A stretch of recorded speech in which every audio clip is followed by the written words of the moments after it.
Sheila Sodré está aqui mais uma quarta-feira. Bom dia, amiga. Bom dia, Fê. E um tema bem carente, né? É, o pessoal de casa também gosta muito porque é uma situação bem rotineira e às vezes as dúvidas jurídicas elas pairam aí, tá? A gente tá aqui para ajudar. Primeira situação, vamos pensar no bebezinho, tá? Quando a criança ainda é bebê, como é que fica a situação da visitação se nessa primeira etapa da vida precisa muito do cuidado materno, né?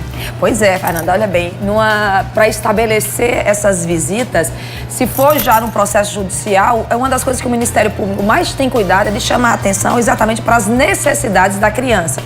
Um bebê desde pequeno já tem que criar realmente esses laços afetivos. Mas o que acontece? Um bebezinho, ele está amamentando, ele tem toda uma rotina, então tem que ter realmente uma compreensão de ambos os lados aí dessas visitas, que essas visitas aí sim, ela vai ter que ser em casa, né? E a gente tá falando de bebê recém-nascido, até ela começar a ganhar um pouco mais de autonomia, de alimentação, para poder sair, passar o final de semana, horas.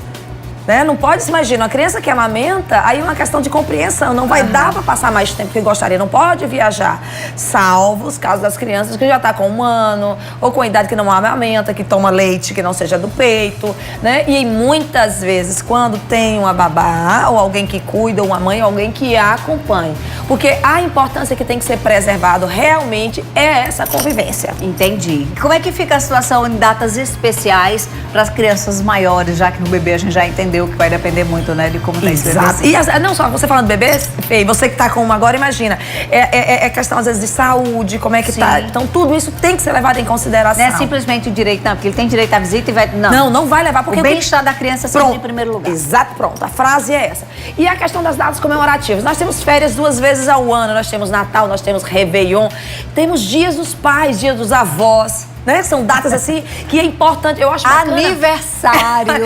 Exato. Né? Aniversário é um tema complicado, que aí o quer fazer a festa de aniversário no dia da festa. Isso. E a outra também tem direito a ficar com a criança. E aí, Sheila? Fernanda, olha, como eu digo, porque eu gosto você gosta dessa frase, eu uso demais. O combinado não dá errado. E se o combinado for na justiça, na hora que está estabelecendo as visitas ali, então fica estabelecido o quê? No caso das férias, umas férias de janeiro é comigo e a de junho é com você. Então, você vai ter que alternar. E muitas vezes, Fernanda, alguns pais querem, os outros não querem. E muitas vezes aí, Fernanda, até o próprio judiciário, na hora de um acordo, o Ministério Público, dá como é que diz? Não uma lição de moral, mas influencia, explicando da importância realmente dessa alternância de férias, de passar também com a família paterna ou materna. Então tem sim que conciliar, né, nesse momento.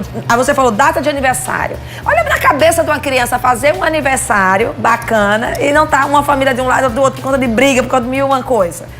Pensar na criança. Mas é mais comum, viu, Sheila? O difícil é quando essas famílias se unem para fazer uma festa única. Isso é muito mais difícil. O mais comum é que um faça festa num dia e o outro comemore no outro.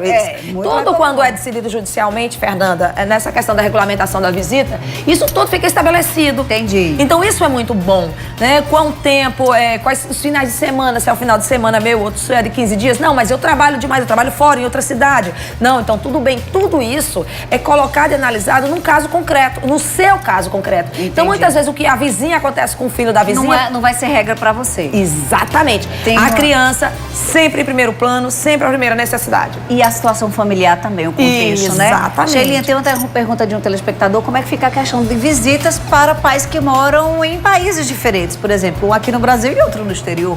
Olha, Fernanda, eu não lido diretamente com essas ações, mas uma colega já teve essa situação muito bem clara.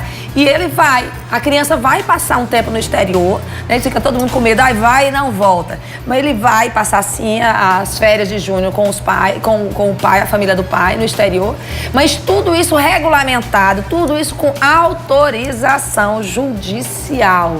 Então tem toda uma segurança, um comprometimento em relação a isso. E é coisa que já vai fazer anos, onde tem essa necessidade. Porque imagina, pais morando em países diferentes, olha a riqueza de cultura que você pode estar privando o seu filho, né, de usufruir e de conhecer. Tem uma pergunta da Jéssica, do Colinas do Sul. Ela queria saber se o ex-marido dela tem direito à visita do filho se ele não paga pensão alimentícia. Olha, eu vou te dizer que é uma das coisas que mais perguntam no meu Instagram, Fê, exatamente essa realidade. O pai não dá nada, não ajuda, não colabora, mas todo final de semana tá lá, lindo e maravilhoso, para poder pegar o filho. Gente, infelizmente são coisas completamente diferentes. Né? A obrigação da pensão, ela é tratada em outra esfera, né? Da alimentação, da necessidade, das possibilidades. A visita, a convivência, como o Fernando abriu muito bem o programa, falando do direito da criança também, dessa convivência. O que você tem que fazer?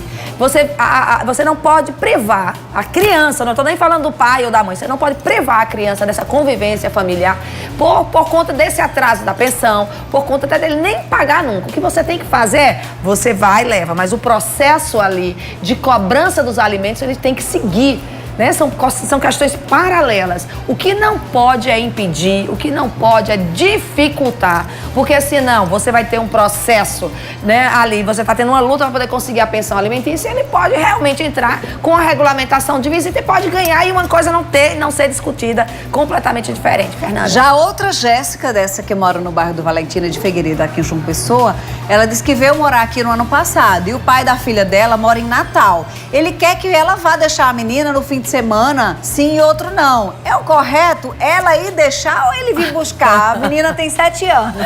Olha aí, né? Às vezes começa a exagerar a questão, né?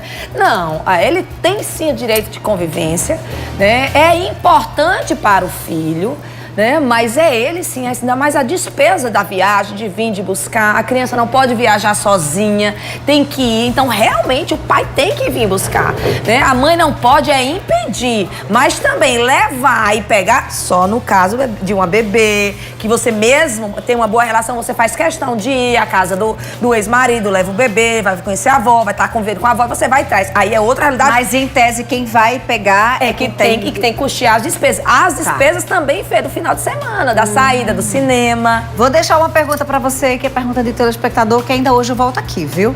Ela quer saber o seguinte: quando a criança não quer ir, o genitor é obrigado a levar, a pessoa quer levar à força e a criança não quer ir, como é que age nessa situação? Guarda a resposta pra daqui a pouco.